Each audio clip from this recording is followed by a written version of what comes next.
Hello, everyone. Welcome to the Jim Clyber Show. I noticed I did not lean into the microphone like I normally do. Um, Today is Friday, September 18th, 2020. My hair is chaos, but it's kind of a nice, fluffy chaos. Oh, goodness. For people who haven't seen me like this before, it's quite a lot of hair. Look at this. Oh, goodness.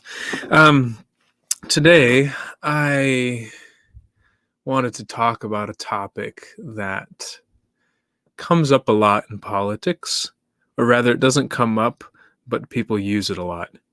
And that's absolute certainty, absolute words, absolute language. And it frustrates me a lot. A lot.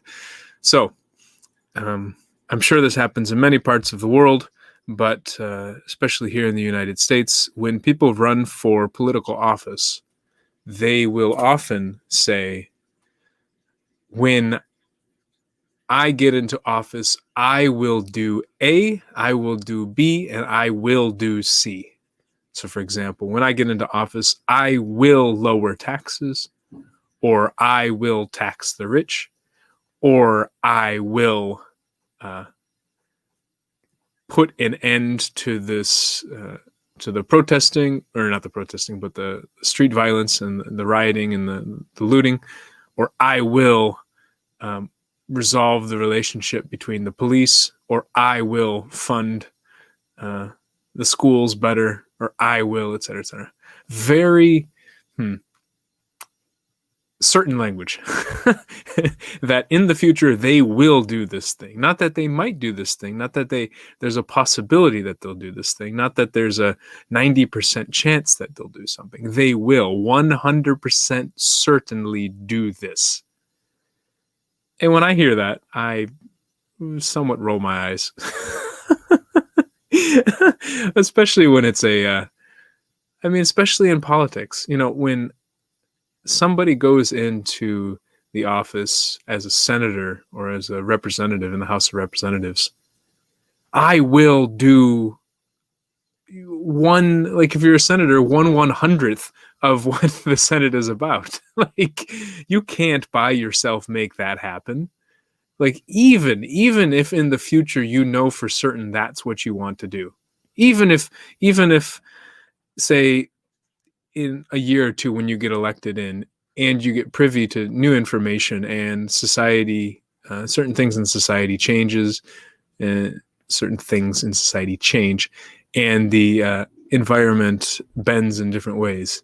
Even if, despite all the changes in society, you still believe that you will do that thing, you don't have the authority to do it by yourself.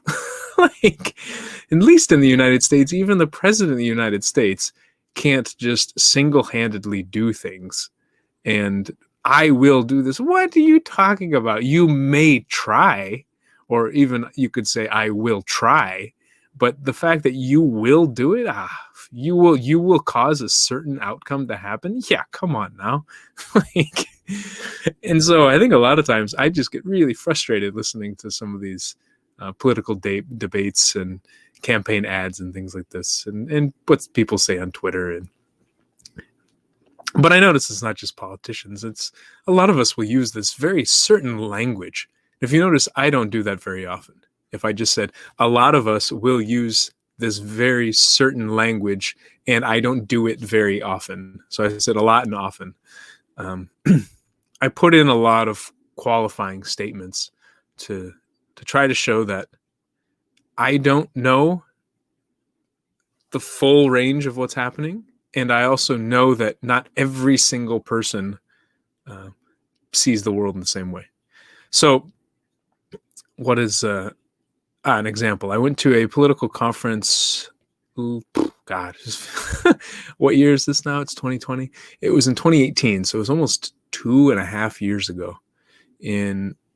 Actually, it was 2019. It was 1 year ago, and Howard Schultz, who is the former CEO of Starbucks, he was thinking about running for president and to run as an independent. And he was up on stage and someone asked him a question. And he said, "The American people want." And I'm like, huh? All of the American people? You know for certain what all of the American people want? Come on now. Like, statements like that make me just turn off. No, you did. Come on, stop being so presumptuous. Like, presumptuous? Yeah, presumptuous. No. And so from my standpoint, when politicians say that, I often tune out. Oh, here they are trying to say that this is the absolute most certain thing in the world. And that's most politicians. That's not even taking the Donald Trumps into the consideration, where he says it was the largest crowd that has ever been in an inauguration. And you look at the data and you're like, no, it's not. And I have done the most things for Black people. Really? You've done the most things for Black people? The most? As president, you've done the most? I doubt that. Maybe if you said I'm in the top 5, okay, maybe that's debatable. But the most, come on now.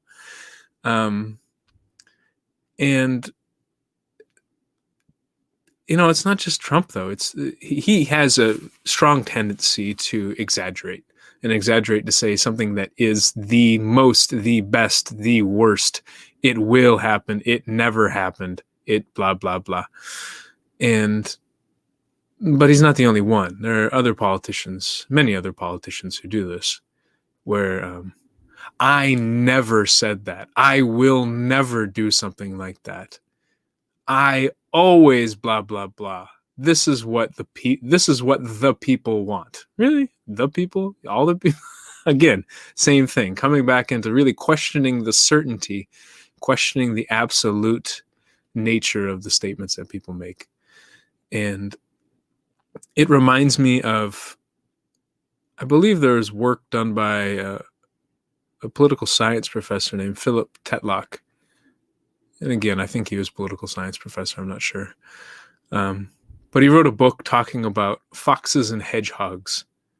And apparently this is kind of a metaphor that has been with humans for a long time, maybe even going back to the Greek or the Roman ages. But what he talked about, I believe, is that foxes are very good at many things, and hedgehogs focus on one specific thing. And foxes, by being good at many things, have a tendency to qualify their statements. Well, I'm not sure if this is going to happen. There's a 50% chance, 80% chance that this will happen, and speak in much more uncertain terms. Whereas hedgehogs, again, if I'm getting the ordering correct, the hedgehogs speak in much more certain terms. This will happen, that won't happen. This is good, that is bad. Very cut and dry, black and white communication. And what he says is that, again, what I think he says, I feel bad. I should have done a little more homework on this, but sometimes it's fun to just see if we remember things correctly. But what I think he says is that hedgehogs have a tendency to be more correct in their predictions. They because they don't say this is going to be 100% likely to happen, or this will happen. They say, there's a 70% chance. That they tend to be more accurate in their predictions on the future. But the hedgehogs, because they're so confident in what they think the future will be, tend to be more likely to get elected or chosen as leaders. And so just taking those two kind of archetypes into consideration, if we look at what's happening in the U.S., especially what's happening in the U.S. surrounding COVID-19 and the effort to contain it and slow it down and resolve the pandemic in the U.S., if we look what's happening at the national level between President Trump and people like Dr. Fauci or Dr. Birx and other people that are in the healthcare field, like National Institute of Health and things like this, I think we see this divide. we see somebody like a Dr. Fauci saying, listen, the evidence is not in yet. We need to be careful. There is a good chance that we will have a vaccine by the beginning of next year, but there is no certainty. We need to follow a process and we'll get there. And then Trump saying, no, we will have a vaccine by October. I promise you. And Dr. Fauci coming on again and saying, no, we not sure. We may. It's highly unlikely, meaning there's maybe a 10% chance that we'll have a vaccine before the end of the year. And maybe we'll have a vaccine at the beginning of the year. That's not certain either. I mean, we have to go through the process. We have to follow these different clinical trials and hope that everything works. And it's just, and then Trump probably hears that and says, no, we need to tell people that this is happening or it's not happening. We need to speak in absolute language. The virus is a hoax. It's not possibly a hoax. It is a hoax. It will go away. It will disappear. The economy will rebound. The Democrats are trying, or the Democrats will destroy this country. And you're like, what? Like, so much certainty. And maybe there is an element of when we are in such states of uncertainty ourselves, we look to someone that feels confident in what's going to happen. That we look to somebody that helps us feel stable and safe when we're swimming in such a swarm, such a muck of uncertainty. But even then, I would argue that there's a difference between being absolutely certain on what will happen, this will happen, that won't happen, and feeling confident that something will happen. Confidence still expresses an element of uncertainty, but it expresses a strength in the face of uncertainty. Whereas the absolutism just almost erases the uncertainty. This is how it is. Didn't Trump say it is what it is? You know, it erases the fact that things aren't so clear and things aren't so complex or complicated. He, again, I don't mean to pick on Trump because I think many politicians do this. Like I mentioned Howard Schultz earlier, but I think even local politicians do this. If I get elected to the board, this will happen. What did George Bush Sr. say back in the day? Read my lips, no new taxes. That was a claim of certainty. This will not happen.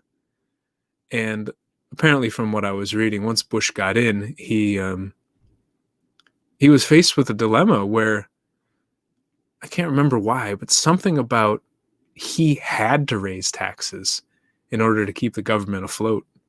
And he was really, really against it because he had promised so certainly that he never would.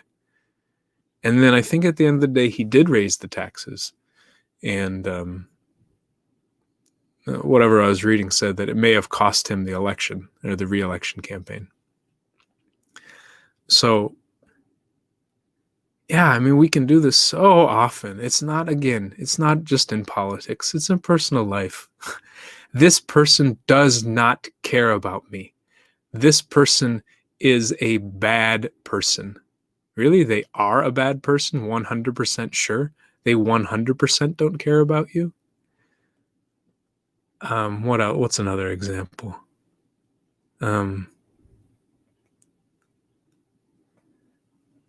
I see it so often in life, so often. And I don't think the best strategy is to call people out. So, for example, if somebody says, you don't care about me at all, responding to them, I 100% don't care about you, hasn't worked. Let me just give you some perspective. At least for me, it hasn't worked very much. It typically frustrates them. But even in that, like,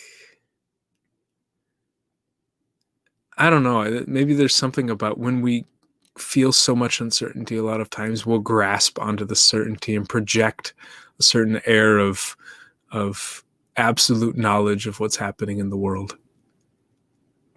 And for us as citizens or followers or friends, when we've experienced so much uncertainty ourselves and don't know what to do with it, when we see someone else looking as if they got out of the uncertainty, I think it can be a temptation for us to reach and hold on to these people.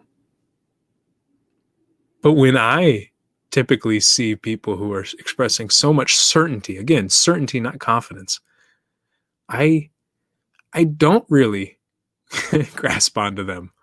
I hesitate because I don't know if, the world is composed of that much certainty. Especially, I don't know if we humans can have that much absolute knowledge of the world, especially as individuals. But, and I say this because I don't know. Maybe I haven't been in such deep levels of uncertainty lately, or I haven't recognized it when I've been in them, that I grasp for someone that's speaking with such absolute language. Maybe I do that. Maybe, if I'm in a chaotic situation and I have no idea which way is up or down, and someone says, this is the direction in which we are going, I say, oh, okay, good. I'm glad that they... But even then, that sounds more like confidence. If they say, this solution will save us, then I go, really? You sure? How are you so certain? I think I'm naturally just skeptical of such absolute certainty. But on the other hand, I think a lot of people are skeptical of the skeptical ones. The ones who say, listen, I don't know if this is going to happen. I feel confident, but I'm not sure it's going to happen. The person might say, do you really feel confident? You say you're not sure if it's going to happen. So that doesn't sound very confident to me. And that's where maybe some of the challenge lies, that when we speak from such place of qualification and trying to make sure that we're not expressing so much certainty, other people may see it as being unconfident or filled with doubt, overwhelmed with doubt. So if I say, listen, I'm not sure if this is going to happen, there's about a 10% chance this might happen today. Somebody might go, wow, you don't sound very confident. I can be like, no, I feel very confident that there's about a 10% chance this will happen. And people go, no, that's not confident. Confident, I need to know what's going to happen. I need to know. You need to know. This ties into something that I've played with a lot in my head and told, a few friends about. But I think we humans can naturally go into a state very often where we don't know something and we want to know. So I don't know and I want to know. And I would call this a state of curiosity. I don't know something and I want to know something. I think that state of curiosity can blend very quickly into I don't know, I want to know something, to I don't know and I need to know something. And I think when we go from the I want to know to I need to know, then we get into being very critical, very judgmental of what's going on. So we jump from curiosity to criticism or criticality. And I don't know if criticality is the right word. Oh, English criticalness, criticality there's a lot of ways to bend language. And then we go into that state of I need to know. And we pull out our phone, we push people to give us a certain answer. I need to know what will happen once you get into office. I need to know what the name of that movie is. I need to know whether this person wants to marry me. I need to know whether the police are going to protect me. I need to know, et cetera, et cetera, et cetera. And at least for myself, it can drive me crazy when I need to know something, because I think it's impossible to know with absolute certainty. especially over a certain time frame, because things change.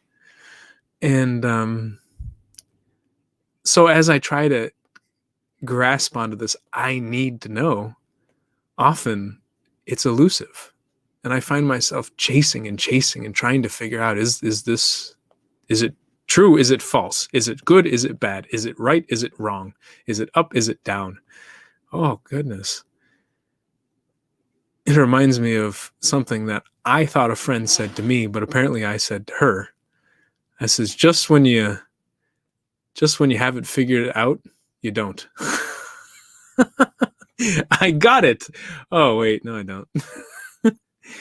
And so this I need to know being so elusive that many times, if I can remember, when I'm in that state of I don't know and I want to know, I say to myself, I don't know and I don't need to know.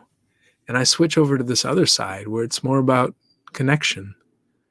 It's about letting go and just saying, listen, I don't know what's going to happen. I don't know what happened in the past. I don't know what's happening right now. I don't know how I feel. I don't know how they feel. I don't know if this is going to help me or hurt me or both. I don't know.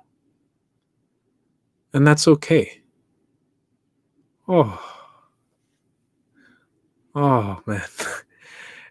And so maybe there's something to this, maybe there's something to this element that in politics, people rarely say they don't know. Even us as just citizens talking about politics, how often do we say to somebody else, listen, I don't know if it'll be better if Biden or Trump win. I don't know. I think one will be better, but I'm not sure. Oh, no, you have to have a 100% certain opinion on this. Because if you say, I don't know, then other people say, why don't you know? How don't you know what's wrong with you? You should know. Come on. You need to know. This is an important issue, blah, blah, blah. And so, yeah. So this idea between, we are curious and we can be really critical if we jump this direction. But if we jump in the other direction, we can be really connected. If we jump towards needing to know, we can get really judgmental of others. It's about knowing. Curiosity is about asking or searching or looking.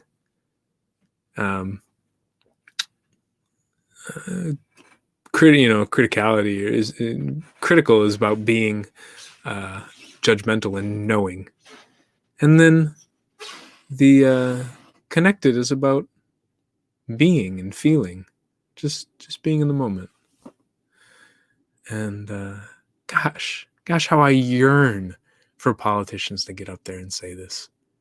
For them to say, listen, I have plans, but plans can change. I'll be honest with you. These are the plans that I have, but I am not privy to the information that will come to me once I get into the office. Right now, I'm a private citizen. And if I were to become president, then I am open, then I receive a huge influx of confidential information. And I have a huge team around me that I didn't have before that also has lots of information and is working with lots of different people.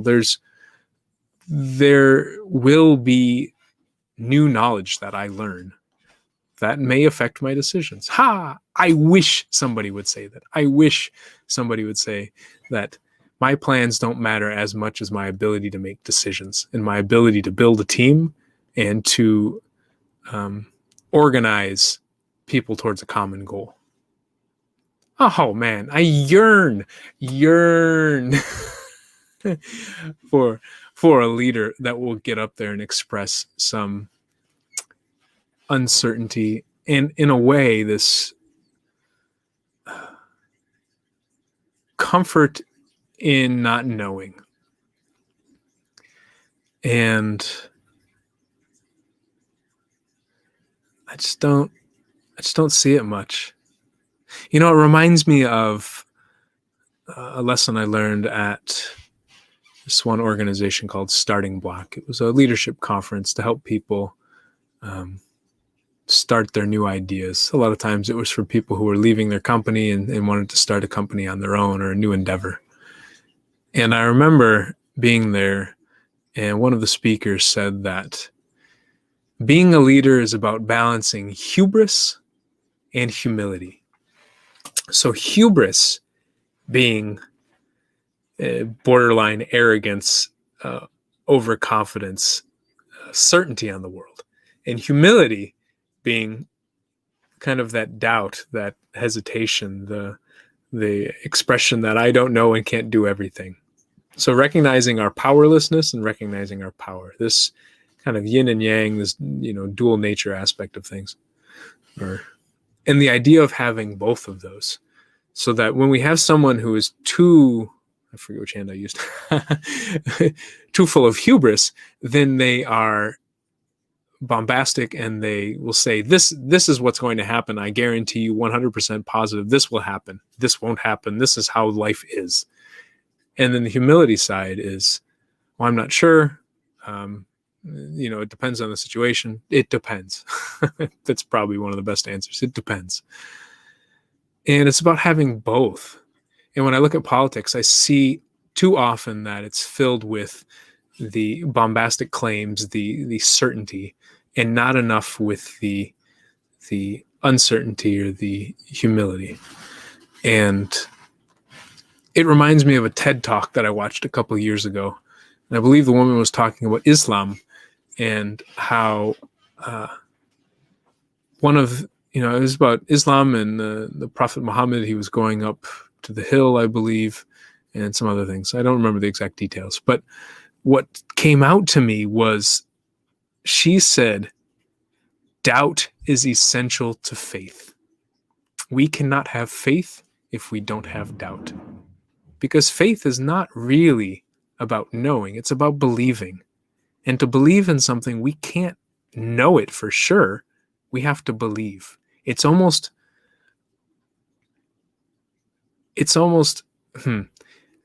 belief requires that uncertainty. Faith requires that doubt. Hubris requires humility. I don't know if it works for that one, but it's this idea that if we want to, do we want a leader who knows something or who believes something? Do we want a leader who is certain about something or who feels confident about something? Because for me, confidence, again, isn't about knowing. It's about feeling strong in the face of uncertainty. Somebody who is very confident is someone who acts very confidently, is one who goes out and does something not knowing what's going to happen, but feeling confident that they will be okay. They don't know.